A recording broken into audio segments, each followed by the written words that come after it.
છોટાઉદેપુરના નસવાડીના કાળકોચ ગામે મોબાઈલ નેટવર્કની સમસ્યાથી યુવાનો ગ્રામજનો પરેશાન બન્યા। હવે ગ્રામજનોએ આંદોલન કરી ચૂંટણી બહિષ્કારનું મન બનાવ્યું। 1000ની વસ્તી ધરાવતા ગામમાં મોબાઈલ નેટવર્ક સમસ્યા છે। ગામના યુવાનોએ ભેગા થઈ મોબાઈલ ઇન્ટરનેટની સમસ્યાથી આપવીતી જણાવી, તેમજ જો મોબાઈલ નેટવર્ક નહીં આવે તો ગાંધી ચિંધ્યા માર્ગે આંદોલન અને ચૂંટણી બહિષ્કારની ચીમકી ઉચ્ચારી છે। આયોજન કરવાના છે। જોઈ શકો છો હાલમાં બિલકુલ બી નથી જોઈ લો।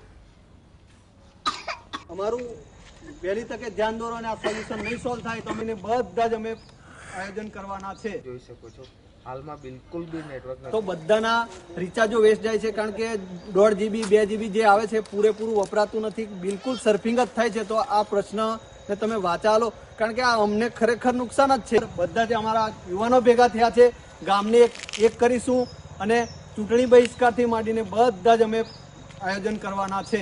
ગામમાં બીમાર થઈ ગયું હોય કે ઇમરજન્સી હોય તો બી કોન્ટેક્ટ કરવા માટે અમારે બહુ તકલીફ પડે છે। 108 ને કોન્ટેક્ટ કરવો હોય તો અમારે 1 કિલોમીટર ચાલીને ગામની બહાર જવું પડે છે, કારણ કે અહીંયા નેટવર્કનો બહુ ઇસ્યુ છે। અમારે બિલકુલ જ નેટવર્ક આવતું નથી। આ અંગે વધુ વાત કરીશું। સંતા રફીક અમારી સાથે ફોન લાઈન પર જોડાયા છે। રફીક, યુવાનો આંદોલનના માર્ગે છે કારણ કે મોબાઈલ નેટવર્ક આવતું નથી અને તેઓ પરેશાન બન્યા છે। શું કહેવું છે યુવાનોનું? ટેકનોલોજી યુગમાં જે કાળકોચ છે, ચેંગકોટ છે અને અન્ય જે ગામો આસપાસના છે ત્યાં મોબાઈલ નેટવર્ક આવતું નથી। એક તરફ વિકસિત ગુજરાતની વાતો કરવામાં આવે છે, ઘરે ઘરે મોબાઈલ તો પહોંચી ગયા, પરંતુ આદિવાસી વિસ્તારમાં આજે પણ ખાનગી કંપનીના નેટવર્ક નથી આવતા, જ્યારે BSNL વિભાગનું પણ નેટવર્ક નથી આવતું, જેને લઈને યુવાનો સૂત્રોચ્ચાર કરી અને સરકારને જગાવવાનો પ્રયાસ કર્યો હતો।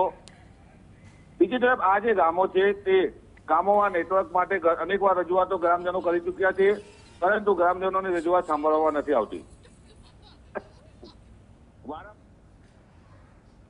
જી આભાર માહિતી આપવા માટે।